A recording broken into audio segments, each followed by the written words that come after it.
Welcome, Media Men Online. I'm Dan. This is Isaiah. What's up? What's up? And I laugh because I sadly scrolled across this. Oh, we do have a question of the week that we'll get to towards the end, but the question is, so we'll give you guys time to think about it for a moment while we get through the rest of the stuff.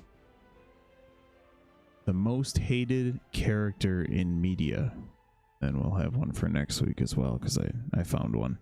But okay, so Ryan Coogler, he's a guy. He does movies. It's like the Black Panther guy, and he's basically linked to Michael B. Jordan. Every time he does something, Michael B. Jordan's in it. And he'll be rebooting X-Files, and I'm sure it'll be just as good as when they did Twilight Zone. So I can imagine there's no confirmation on any participation from Mulder or Scully. Well, sorry.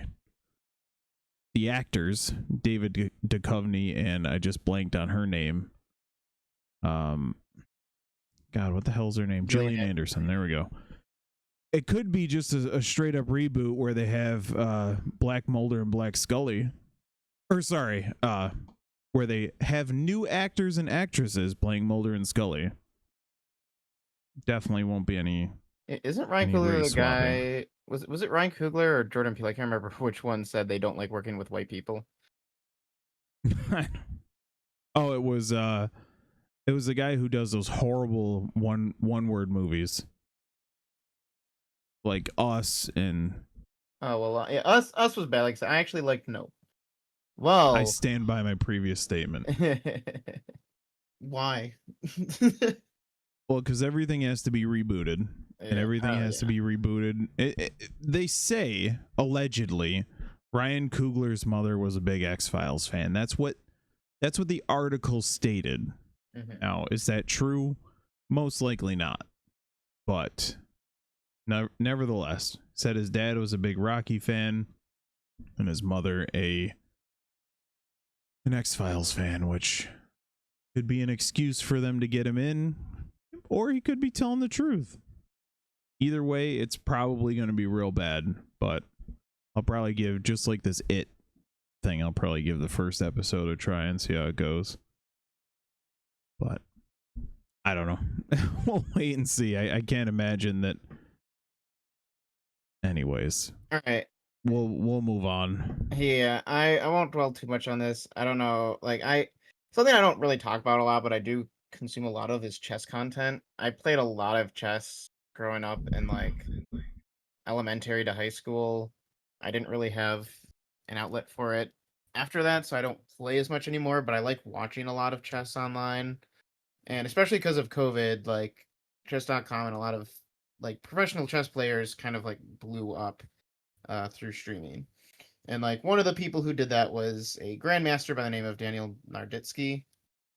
And I just wanted to talk about the situation that happened because I believe it was like a week or two ago, he was found dead at the age of 29.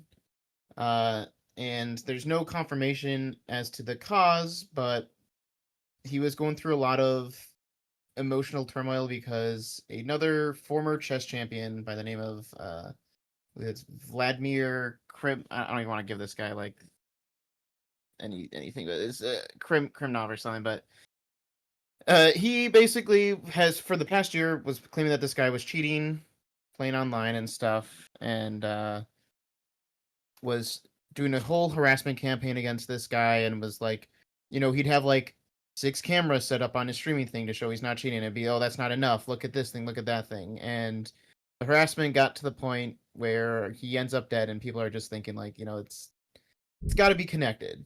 And so this guy who has been like, kind of like the black sheep of the chess community for a long time, was even after the news came out, was like, I told you guys this was, being a real a-hole about it. And now that he's getting flack, is like playing the victim and stuff. Kramnik, I see his last name right now. It's Vladimir Kramnik is this guy's name. And I don't know. I just find this whole situation really crappy. You know, What it's did never the a guy good thing. die of? There's no confirmation, but they're assuming, I don't know what I can say on YouTube, but he Control Alt deleted himself, you could say, is what the idea is, because you know he's 29, was having really like like for the past year he's been having really bad struggles with mental health because of the harassment that was going his way. And so people are thinking that it got to him. So they're And not thinking this other guy's involved. They're just well, thinking not he's directly involved, but it's like okay. his harassment campaign that he did was part of it. Like, like was what got this guy in the mental state. And now he's trying to Right. be like, "Oh, it was, first when it happened, he does the thing where it's like, I told you this was going to happen, blah blah blah blah blah," and like trying to like basically still be an a-hole about it and be negative essentially. And now that he's gotten all this flack from people, where it's just like, people aren't just straight up saying like, oh no, he's the sole cause for it, because that's not the case, but the way that he's been acting since then, and that he's the source of a lot of the mental stress that this guy had. I guess he jumped on an interview here. I just brought this article up to have something to look at, but there's a lot of people that talk about it. Like, I think the number 2 in the world right now, Hikaru Nakamura, has been dealing with some similar issues with this guy for a long time. But like the big difference is it's like, Nakamura is like number 2 in the world. So it's just like, yeah, Kramnik can't actually like step up to the plate there, because it's like you're gonna get beat really easily in an actual game. Um type stuff. And like everybody in the chess community has been talking about this situation and kind of how awful this whole situation is. But I just wanted to talk about it because it's just been on my mind for a little bit, and all these things that have been happening and coming out. It's just like, this isn't something that should have happened, and it's a real shame that it did, because this is somebody who I think like he was like at the age of 14 he was like doing professional chess stuff. Like a prodigy, and 29 is way too young. So Yeah. yeah, awful It's situation. a shame when this kind of thing happens, when people, they don't really understand what they do, especially when they launch these types of campaigns, because from the outside looking in, you can sit there and say, oh well, it's just people saying stuff, but this guy's probably going through it every single day, and if he doesn't have the sort of support system you need to deal with these kinds of things, that's how that can happen. So it's just really sad. And I don't know anything about this. I used to play chess too. I played football and chess. Well, it doesn't make any sense, but yeah. So it's just really sad to see this kind of thing, especially something so avoidable. That's the real thing that I'd like to say. It's a shame, and something that, like I said, I want to be like, oh, this Kramnik guy is solely responsible, because it's like, he's not the one that straight up did it, and there could have been maybe a better support circle, or this guy should have gotten maybe some better help type stuff. But at the end of the day, it is still like, it was that harassment campaign that kind of put him in that mental state, and to basically just take zero responsibility and say like he feels no guilt, and is still like to this day being like, well, if he didn't cheat he wouldn't have been in this situation type of thing, is like super insensitive. And like for a lot of people, they're hoping that this finally gets this guy like kind of like exiled from the community type thing. The only reason why he has so much sway and has a huge fan base is because he's a former world champion. Interesting. Yeah. Ugh. All right, let's try and move on and talk about some chippier here. Actually, let's not. The Woman in Cabin 10 is the story about she's a prize-winning journalist, and she's going on this yacht. It's basically a floating mansion to interview this rich couple, this woman who's sick, and she's basically on death's door. And there is a situation at night where the lady here, played by, crap, I just blanked on her name, Keira Knightley, who everyone knows, she's sitting on her little balcony area and she thinks she sees someone go overboard into the water.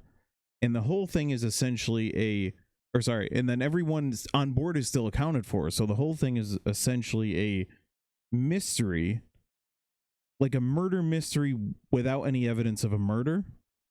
So it's kind of interesting in that way, but the movie kind of misses the mark on the reveal of what's actually going on.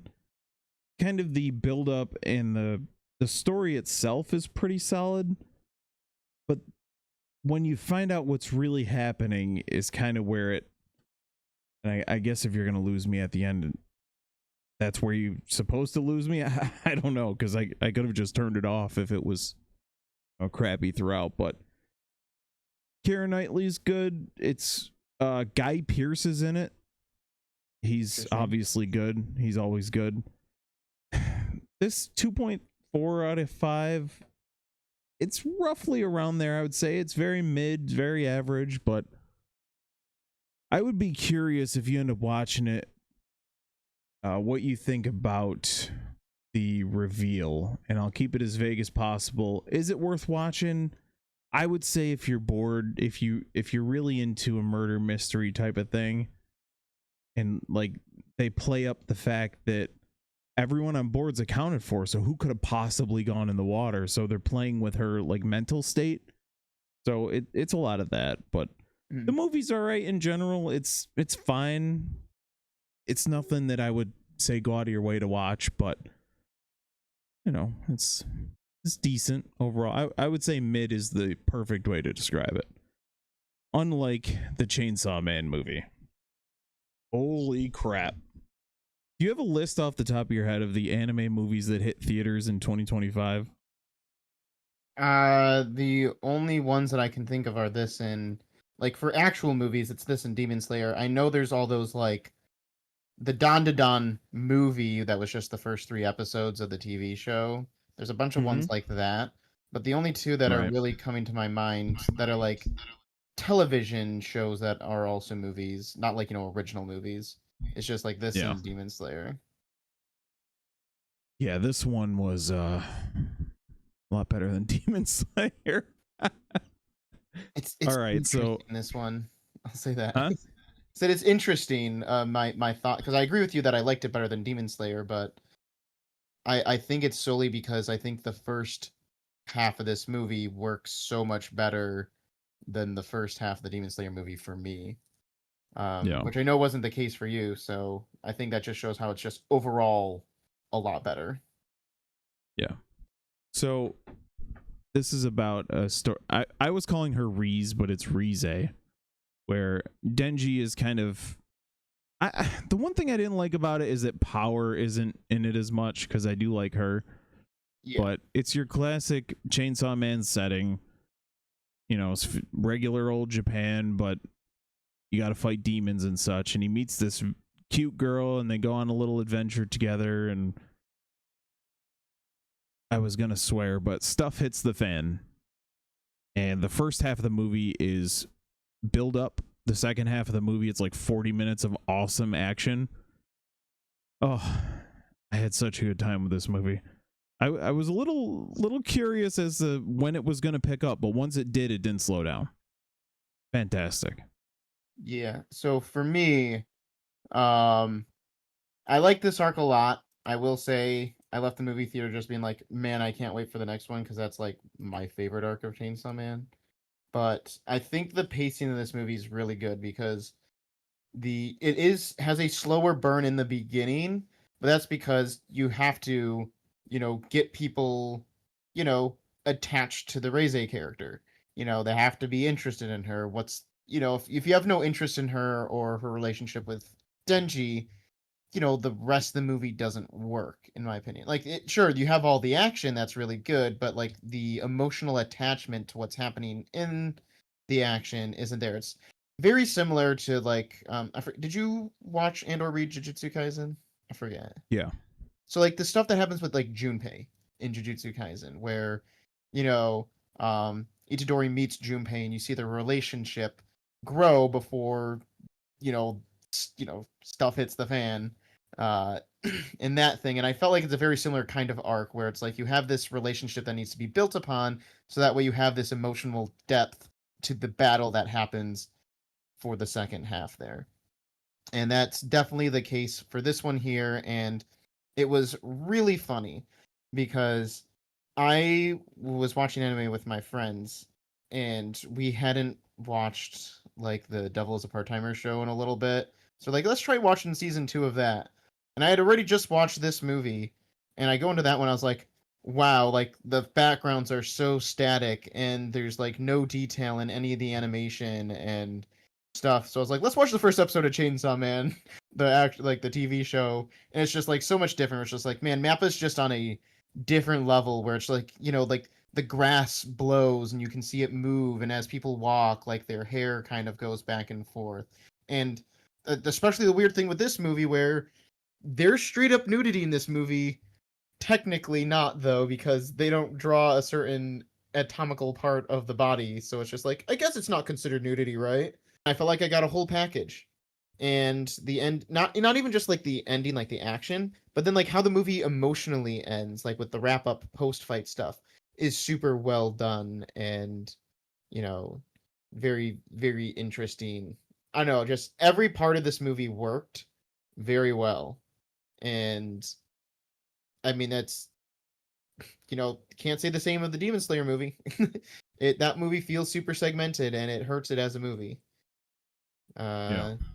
And this one is like a full on movie where everything that happens in the movie is feeding into what happens next. If you haven't seen Chainsaw Man season 1, watch it. But even if you haven't, you can watch this movie and still have a very good time. You don't need to understand everything. The movie does a good job of, getting you into the headspace, and a lot of it is this new character in their new characters in their introduction.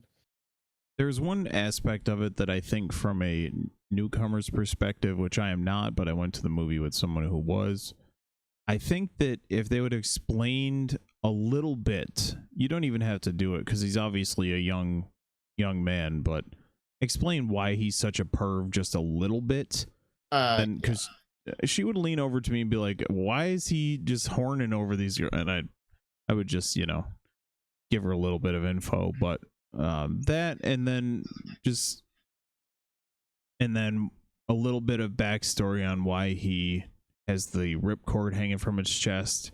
Mm-hmm. Just a little bit of something so that people who have never seen it can have their own understanding. Because other than that, it's Denji meets girl. Well, he goes out to he goes out with his new partner because Power is drank too much blood, which that's a whole other thing. They don't really dive into that, which they don't need to.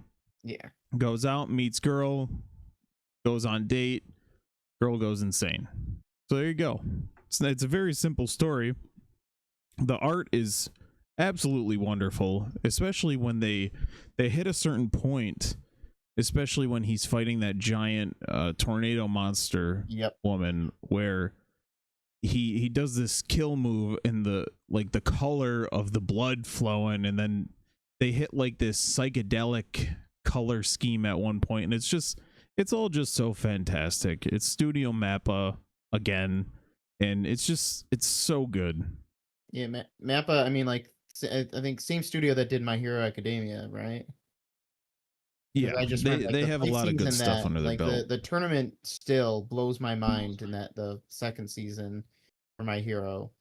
Yeah, this is one of the better. I'm looking back in my anime stuff, and this is one of the better anime movies I've seen in a little while. And it hit on so many levels that I really enjoyed it. Like the Rize is super endearing at first, and then she's a total psychopath, but she's still kind of endearing even when she murders like this police station filled with guys, and you're still like, well, yeah, she's still. Yeah, because I would say it's spoilers, but they make it very clear in the marketing for this. It's like, gee, I wonder who the bomb person is. Yeah, overall, pretty damn good. I might go see it again if I get time, but hopefully it's still in theaters when I get back from my vacation. But also, we'll see one way or the other. I don't. Did we talk about this on the podcast last time? How like our theater's finally starting to open up some of those screens again? We did not. Yeah, where it's just like finally, except as I found out, it's just that one theater. That's it. Jesus. Did you know that? Because it looks unfinished No. back there. Well, yeah, and all the monitors that show the theater number have the screens aren't into the wall, and you can see the plugs hanging out. It's like an iPad. Very odd. Yeah. But yeah, I was just like, interesting. It must be another like they were required to like I don't know. It's, after what that person told me about like the Avatar movie, how it's like they are contractually obligated to have that IMAX theater done to run the Avatar movie. It makes me think, did they have something similar with this 40X theater or this Screen X theater or something? Where it's just like, yeah, the rest of the theater, you know, this isn't fully renovated, but we got to open it up. Still smell the fresh paint. Yeah, it's a good thing they got rid of that 40X, because the 40X was basically pointless. But yeah, all right, so Pokemon... they want you to waste your money on popcorn. Yeah.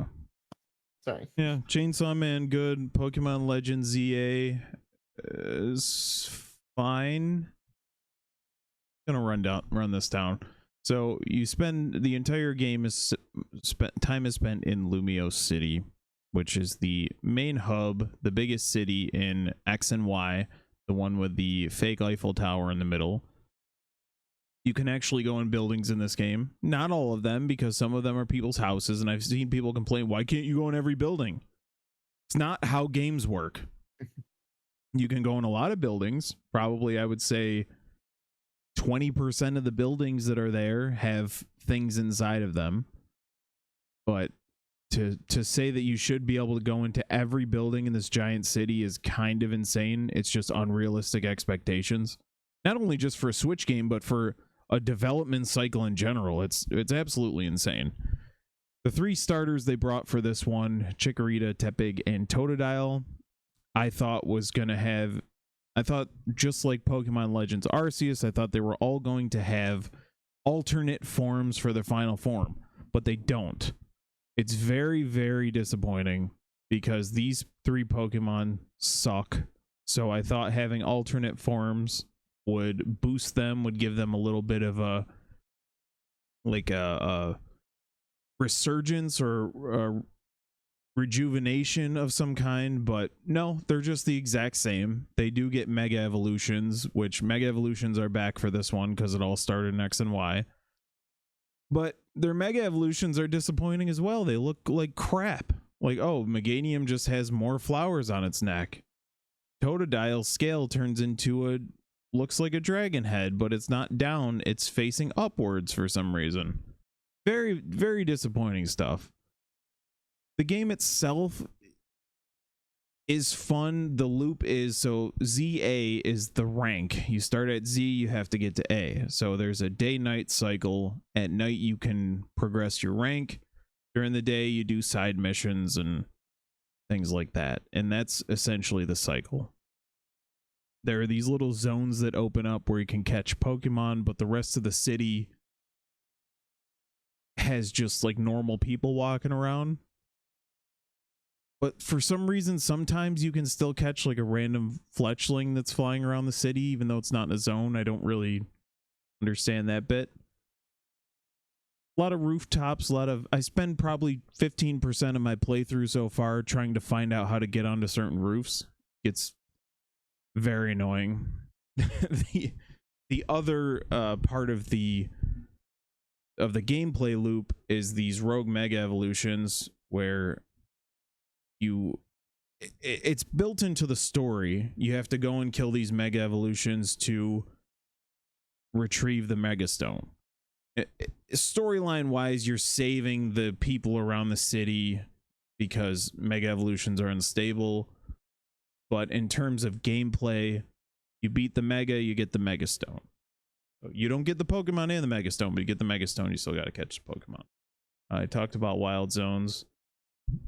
There is a gameplay loop on here. Oh, they have alphas just like in ZA, which are gigantic versions of normal Pokemon. They're irritating to fight at times, but it gives you a little bit more of a challenge. The battle system isn't turn-based. It's kind of like a Pokemon Go type situation where you're just waiting for your abilities to recharge while you run around. And that's it. It's basically Pokemon Go built into this, which I do not enjoy. Anything else in here? Okay, they actually have clothes and stuff, but whatever. I don't really care about that. There's another side story with Zygarde where he keeps, after you beat a round of Mega Evolutions, like to get their stones, he shows up, you have to fight him. I think eventually you'll be able to catch him. Overall, the graphics are decent.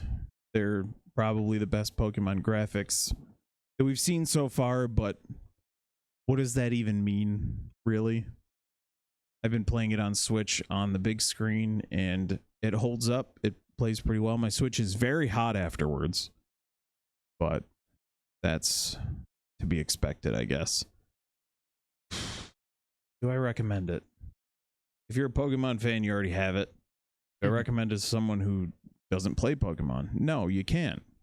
You can't spend $50 to $60 on this, or sorry, $60 to $70 now if you have the Switch 2 version on this. And by the way, if you currently have a Switch 1 and you play this and you buy a Switch 2 down the road, you can pay a $10, like you can pay the difference and download an upgrade pack and you'll get the Switch 2 graphics, which I will give Nintendo credit for that, which they don't deserve a lot of credit these days.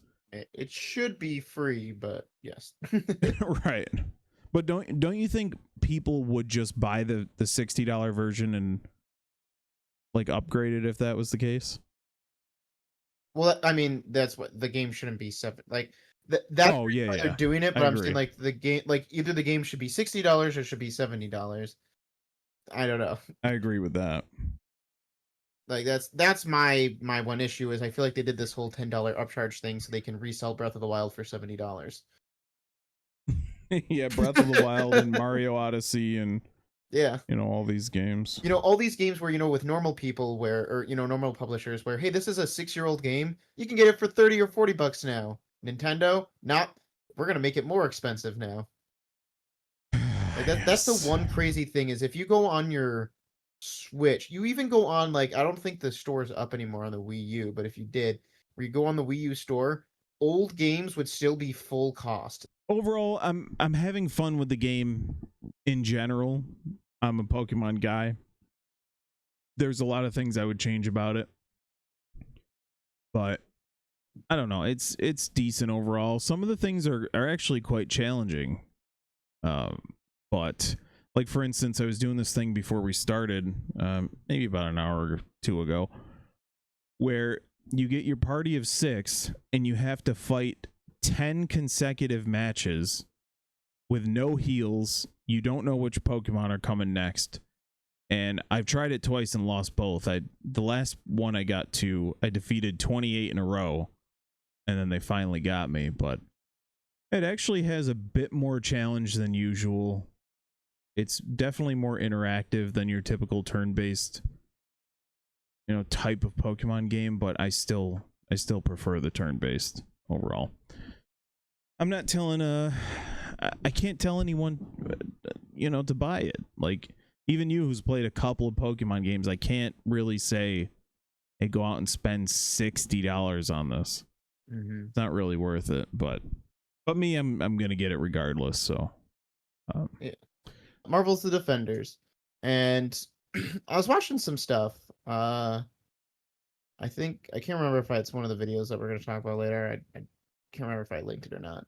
But someone talking about, like, you know, villain groups in the MCU. I mean, they were talking about like the Hand. They were like, oh yeah, the Hand. Everything they've shown up in has been bad, and they referenced the Defenders, and I was like, I don't exactly agree with that. Like, sure, the Defenders, there's some really weak parts to it, and it's less that the Hand is the problem, more so Elektra.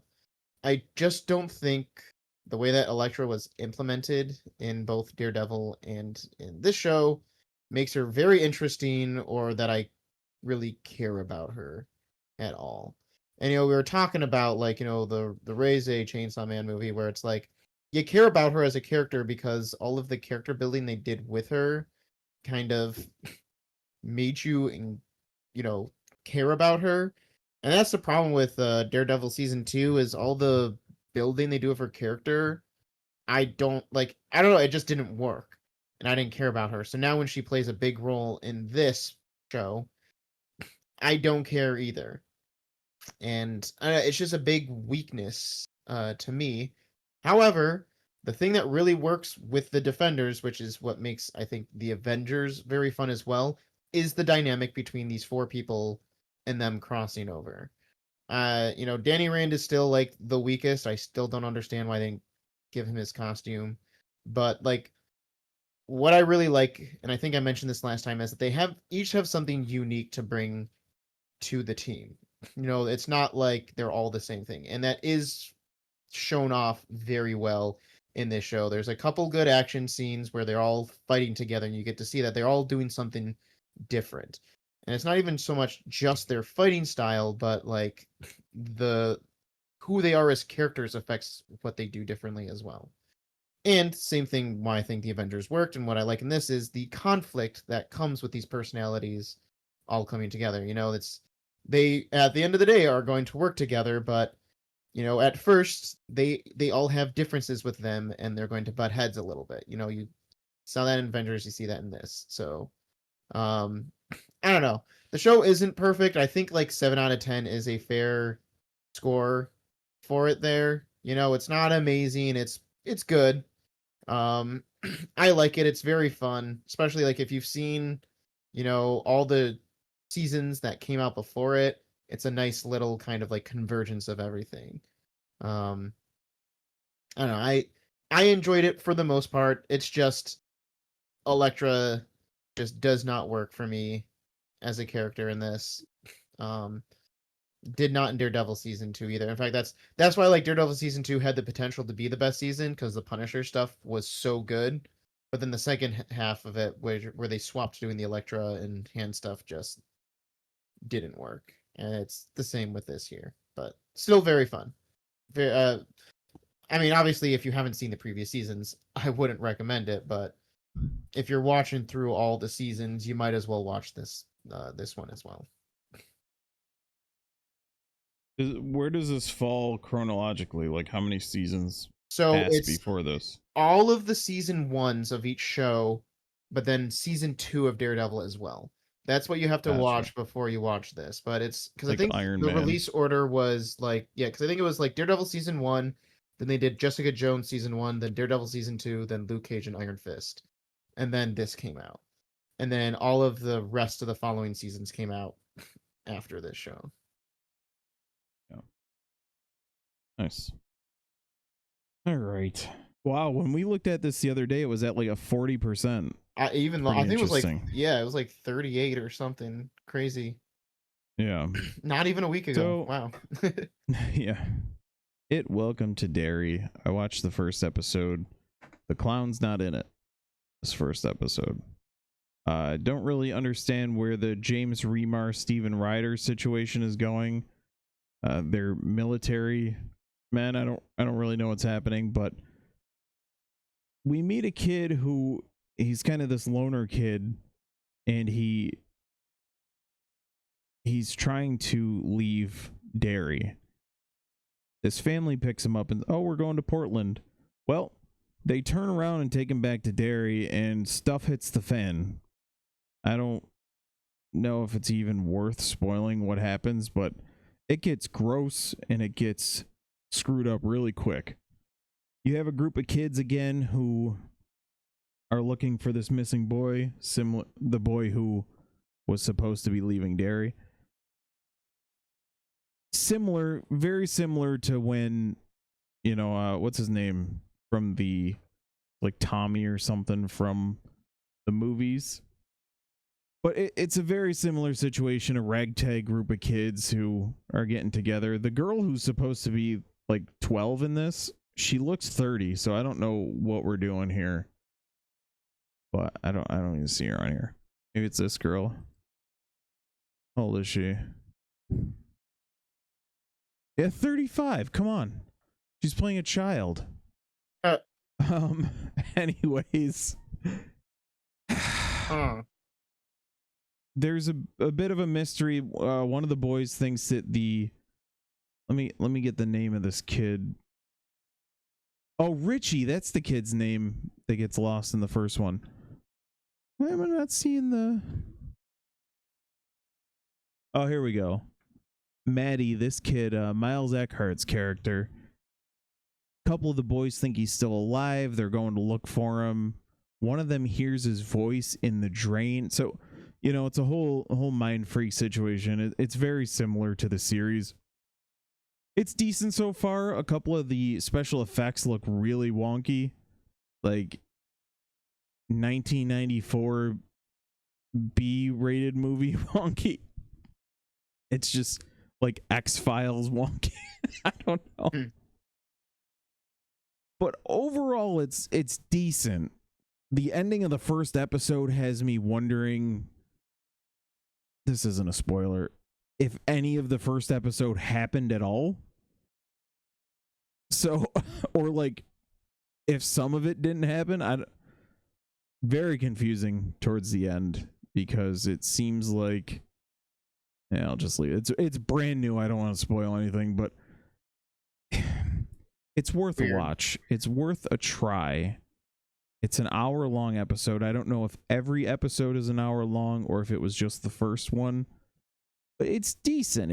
It kind of holds up to the series. There is a bit of, like, it's in 1950s Maine, I believe. Derry, Maine. Is it Portland, Maine or Portland, Oregon they're going to? Nevertheless. So 1950s, you get a bit of the race stuff, which is just eye-rolling at this point. Like, grow up. You know? Let's get over it.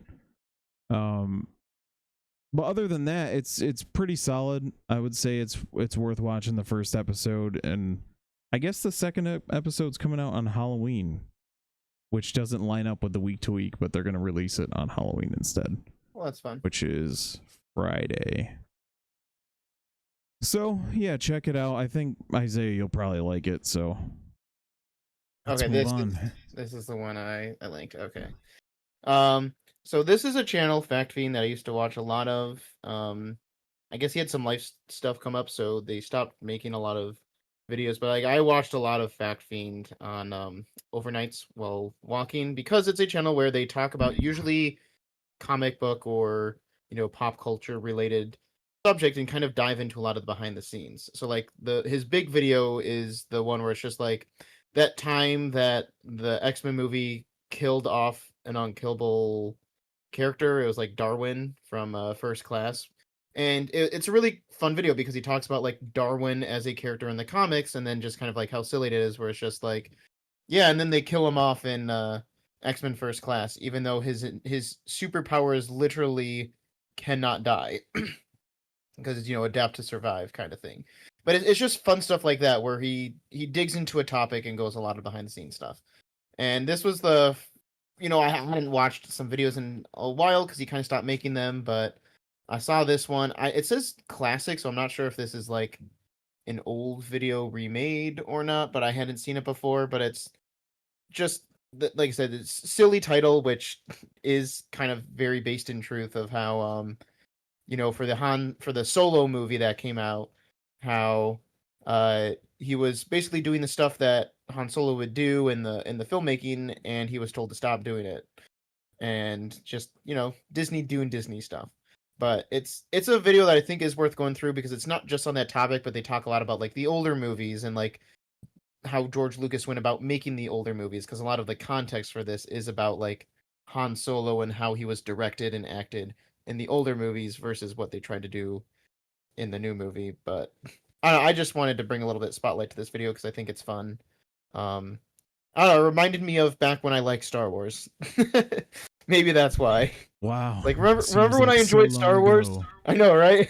Remember when you enjoyed Star Wars? I mean, they even mentioned this movie. It's like, man, are people going to start turning around on the sequel movies like they did with the prequels? Like, no, because the prequels actually had a lot of good stuff to them. There's just a lot of silly things as well.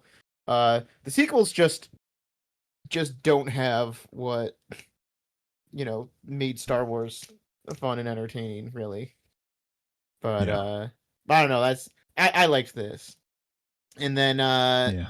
today they had the previews for the next Magic set, which takes place in the world of Avatar: The Last Airbender, and looks like there's a lot of interesting cards.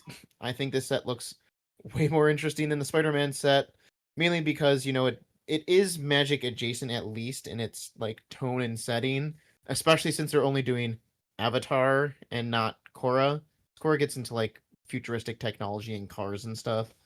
Um, and this one is more like fantasy with like having wind powers and things. So I don't know. I think thematically this set looks like it could be a little bit more fun. Um, there's a lot of cards that look interesting, a lot of good reprints they're doing, but I think what is it? I think this set comes out in like 2 or 3 weeks. So maybe I'll talk more about it then. But yeah, no, it's just this just came out today and I was watching it, so I thought we could I'd at least just mention it. If you're interested in Magic at all, they have Dante Bosco, who voices Zuko, narrating the whole thing. So that's fun. Nice. All right, and then my miscellaneous thing. So this is apparently there's an app version where you can play with your buddies on like local Wi-Fi, or you can get a code and play across the across the world, I guess even. But we bought the board game the other day, and it's extremely fascinating game. So It's very funny. what happened? Have you played this? I haven't played it, but I've seen it's one of those things where people playing it is all over like social media, or like they'll just do one of the questions, and it looks super fun. Where I'm like, I didn't know there's an app for it, so I definitely need to get the app because it looks super fun. Yeah. So the purpose of the game, I'll speak strictly from the board game at this point, but you pick a card, and I have it sitting here in front of me. So this first card says, to the left is hard to sit on, to the right is easy to sit on. And you can pick anything in the world. So if you get hard to sit on, you can pick a bed of nails, anything you want to try and... So the goal is... You have this device, this little piece of plastic. You spin it, and the goal is to get it within the points. If you can see it on here, let me see if I can click into it. Okay, this will be better than just trying to explain it. So let's say, Isaiah, you pick the card, and you spin the wheel without me looking. And wherever it lands is where you want to try to get me to guess to put the little red dial. Yeah. So I can't zoom in on this, but okay. So let's do it here. So hot and cold is on this card right on the screen, and you want to try and get within the blue. I mean, the goal is to get points, but if you can get blue, which is 4 points, so you want to pick something that's kind of cold. So I'd say like something. Can you say would 65 degrees be an appropriate clue for me to give you? That might be like a little too on the nose. A little too on the nose. Okay, yeah. But it's that kind of idea where I'd say the next day pizza, or the morning after. Yeah. Pizza. Or like a fall, a fall day in Tennessee. Like you wouldn't want to say in Canada, because then that would, but yeah, it's a ton of fun. You play 2-on-2, but if you end up downloading this app, I'll play this with you. But I yeah, it's will. A ton of fun. And it's just like a little bit of like a brain teaser, and like how creative can you get? And this is something I bought so I can bring over to my parents' house on Thanksgiving, because my brothers like last year they brought Family Feud. A couple years ago, what's the game that has the CD and it is like not Pictionary, but like Trivial Pursuit? Yeah, they brought that, and they had a movie version of that, and I freaking killed it. But yeah, so this will be the board game I bring over on Thanksgiving, so should be a lot of fun. Yeah, so the question of the week that we have, and it's very topical, is who is the most hated character in media? We'll start with Isaiah's. Yep. So as I hinted to before, yeah, Makima is probably my least favorite character in all of media. One where I actively get pissed off every time I see her face. I was flipping her off in the movie theater, and unfortunately for everybody who is only watching the anime, I can't say why. I don't want to Right. spoil it for you. And I understand people who really like her, and it's funny as well because I met Susie Young, who voices Yuffie in the Final Fantasy game, but Final Fantasy VII remake stuff. But she also voices this character. But I was like, so many people had Makima stuff, and I was like, you don't Did you understand. punch her in the face? I couldn't because I like Yuffie. She also voices the main character on Silent Hill F as well. I guess I noticed that Oh, one wow. was there. But I was just like, unlike other people, like the hate train on Laura Bailey after Last of Us 2 came out, I understand that, just because you voice a character doesn't mean that I should blame you for all the things I dislike about the character. But yeah, Right. no, I actively hate this character, and my favorite story to tell people is that there was a cosplayer who cosplayed Makima. And then they did a repost of their post on Twitter like 9 months later, and it was all caps like, I just caught up on the manga. Oh my god, I am so sick that I did this cosplay. I wish I could delete it from existence. Let's just say that. But yeah, I hate this character with a burning passion, and it roots in one thing that happens, which I'm pretty sure people who know the manga know why, but it's also she's related to the part of the manga where I started to not like the manga as much as well. And I think that the manga took a dip in quality. But yes, for all you other people who are none the wiser, I understand you love her. I was devastated when that scene happened in season 1 as well. But my god, I hate this character. Followed very closely by your number one. Yeah, so my number one, and I was gonna say Glenn from Walking Dead, but I end up going with Joffrey because not only is he irritating and obnoxious, but he's also just like the biggest piece of absolute Oh, trash. And he has the most punchable face. I feel bad for this actor because I don't know if he's ever yeah. been in anything He since, got but bullied out of acting. He quit acting because of all the hate his character got, or he got for this character. I mean, which is so goddamn stupid because yes, A, he's reading the lines someone else wrote, and B, he's such a good actor that if he was a crappy actor, you wouldn't have even remembered this character from the series.